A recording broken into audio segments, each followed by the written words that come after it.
Shocking update on Jalen Hood-Schifino and the Lakers that you cannot miss. Hey guys, I'm Guilherme and I'm bringing you all the hottest information about Hood-Schifino's future with the Lakers. What's going on and how could this change the team? Stay with me and find out everything you need to know to understand the impact of this news. Let's get straight to the point, and let's get to today's news, but first just make sure you're already subscribed to the channel, because the next videos will be a series of content that will help you stay informed about everything related to the Lakers. Turn on the notification bell and select the all option. After that, we'll send you everything breaking that comes out behind the scenes of the Lakers. Lakers fans, we have a goal of 65 likes to hit this video. In the last video, we hit the goal in less than an hour. Prove that you're Lakers fans and leave a like so we can hit this goal soon. We've been keeping a close eye on the Lakers roster, and it looks like Gabe Vincent, Cam Reddish, and Jalen Hood-Schifino will be ready to go in training camp. This is great news for Darvin Ham, who gets a new option right away. At the same time, there are still some uncertainties about the physical status of other players, like Wood, who recently underwent surgery, and Vanderbilt,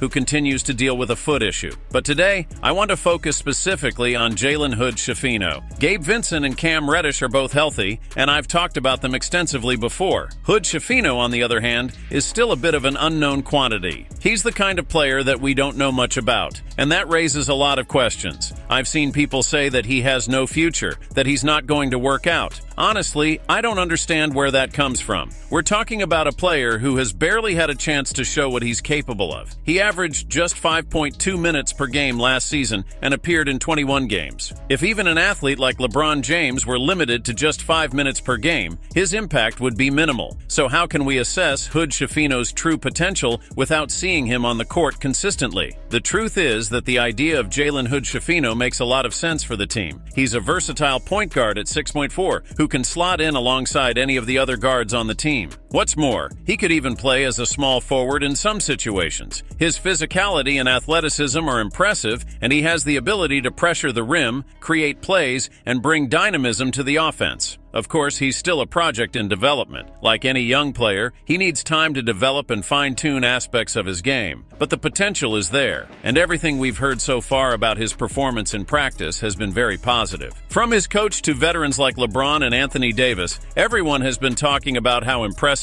he has been in training camp. We haven't had the chance to see him in real NBA action yet, but his performance in the G League has been promising. He was simply the best player in the league during his appearances, averaging 22 points, 5 rebounds, and 6 assists, while also shooting 43% from three-point range. All of this indicates that Hood-Schifino has something to offer. It remains to be seen whether he will get the court time needed to show it. At the last training camp, all signs pointed to Jalen Hood-Schifino being one of the standout performers. And it wasn't just his coach who noticed. LeBron James, Anthony Davis, and even Austin Reeves have all spoken about how well he's done. The funny thing is that despite all this praise, we still haven't had the chance to see him in real action in the NBA. Our main reference point comes from the G League, where he was, without a doubt, the best on the court. Of course, we know there's a big difference between the G League and the NBA, but it's still a great sign when a 20-year-old rookie manages to be the best player in the development league. Just to be clear, he really was the best. His averages of 22 points, 5 rebounds, and 6 assists while shooting 43% from three-point range speak for themselves. He did everything that could be asked of him and had an excellent performance in the G League. Now, we can't ignore the fact that the G League is a different environment, but these numbers indicate that there's real potential there. I know that many players shine in the G League and then fail to translate that performance to the NBA, but I don't think that's going to be the case with Jalen Hood-Schifino. The big question now is how much playing time will he get and who will he compete against for minutes? The competition on the roster is fierce. We have D'Angelo Russell, Gabe Vincent, and at the 2 position, Austin Reeves and Max Christie. So it's hard to predict how much playing time Jalen will get unless the Lakers make a trade. If there is a trade, for someone like Zach LaVine or Jeremy Grant, for example, and Gabe Vincent is involved, then maybe Jalen has a real opportunity to get more minutes. If that happens, he could end up playing 20-plus minutes a game, and then the expectations will be high. These are the kind of situations where you have to put a player through the ringer to see if he sinks or sinks. We've seen that with other young talents. If the Lakers are serious about becoming a team that's a great place to develop players, they're going to have to give these young guys a chance to show what they can do on the court. Now, of course, it all depends on how things play out. A trade doesn't seem likely at this point, but the Lakers may be waiting to see how Hood-Schifino performs in training camp. He seems ready to make an impact, and let's not forget that he missed Summer League due to injury. So we're still waiting for the opportunity to evaluate him more fully and track his progress. If he's put to the test, I think Jalen Hood-Schifino has what it takes to surprise. If we compare Jalen Hood-Schifino's trajectory to Max Christie, the difference in playing time speaks volumes. In his rookie year, Christie got more opportunities, playing an average of 13 minutes per game, while Jalen barely got 5.2 minutes during his season. It's understandable that some people see more potential in Christie, but that has a lot to do with the fact that he got 3 times as many minutes to show what he could do. In his rookie season, Christie played 41 games, averaging 12.5 minutes per game. He's played 20 more games than Jalen, and he's had more chances to take shots and get into the swing of things. So, when you look at Max and think, he looks promising, it's important to remember that he's had more time on the court to grow and develop. One interesting thing about Christie is what he showed in Summer League. By his sophomore year, it was clear that he had improved. He was the best player on the court in most games, and that made us think, okay, this guy is progressing, he's getting better, he could really be a big part of the rotation.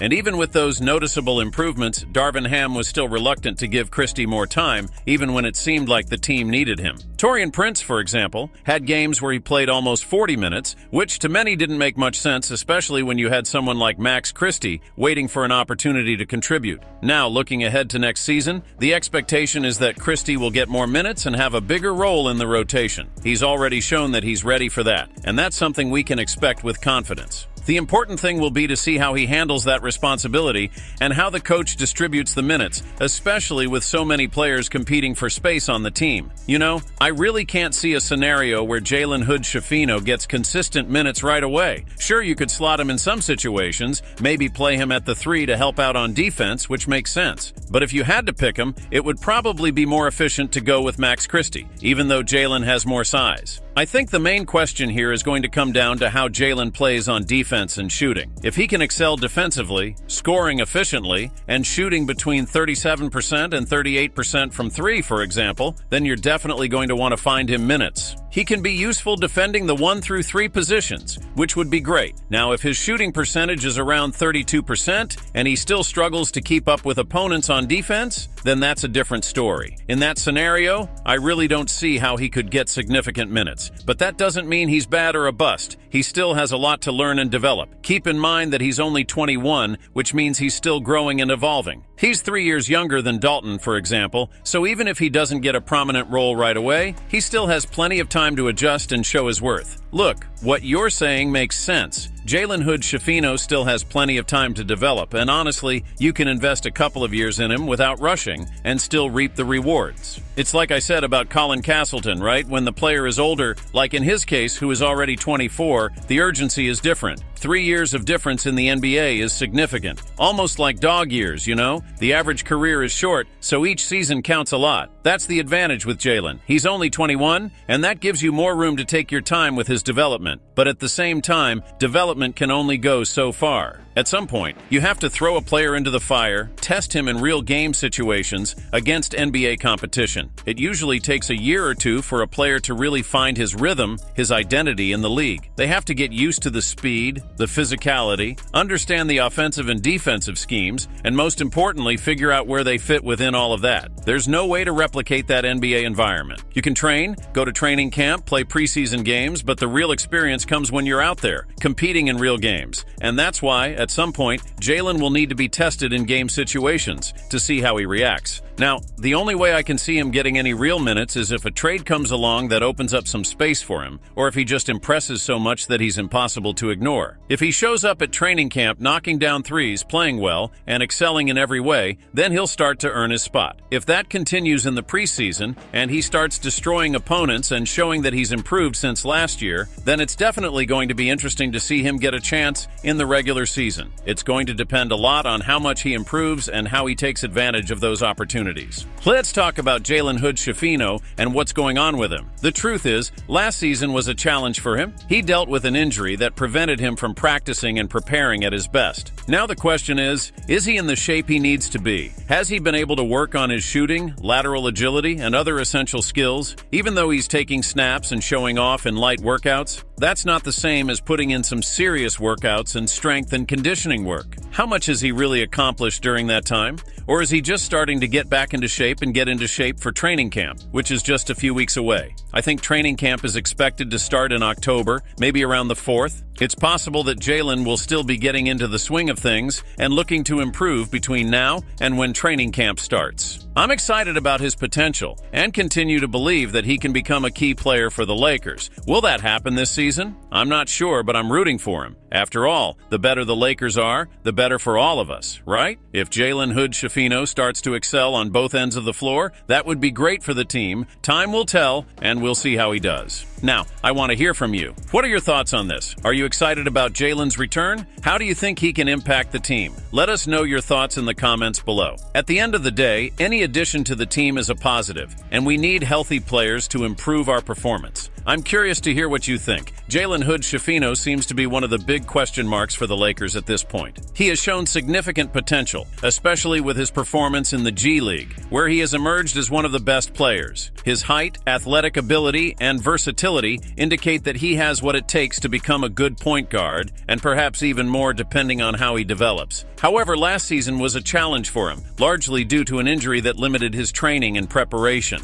This factor is crucial, as a player's development depends largely on the time and intensity of training, which goes beyond the preparation sessions and photo ops. Full recovery and adaptation to the pace of the NBA are key aspects in determining his future success. Compared to Max Christie, who had more minutes and opportunities in his rookie year, it's understandable why Christie might seem to have more potential at the moment. Christie averaged 13 minutes per game, while Hood-Schifino only had. This extra time on the court gave Christie more opportunities to showcase his talent and build his confidence in the league. For Hood-Schifino, the key question now is whether he can earn significant minutes this season. Whether he can play more will depend not only on his recovery and physical development, but also on strategic moves by the team, such as potential trades that could open up space for him. If he can excel in training camp in the preseason, showing that he can contribute consistently, that could earn him a real opportunity to earn more playing time. Ultimately, I believe Jalen Hood-Schifino has the potential to become a valuable player for the Lakers. He has the tools to excel, but he needs to overcome the challenges of recovery and show solid performance on the court. If he can do that, and if the team can capitalize on his skills, he could really make a difference. The expectation is that he could be a key player in the Lakers' future, and I'm looking forward to seeing how he does. Thanks for watching this far. Don't forget to subscribe to the channel to continue receiving future content. Access our playlist now that will appear on the screen or in the pinned comment with all the latest news and updates on the Lakers, and stay up to date with the behind-the-scenes, highlights, last-minute controversies, transfers, everything about the Los Angeles Lakers team. See you in the next video.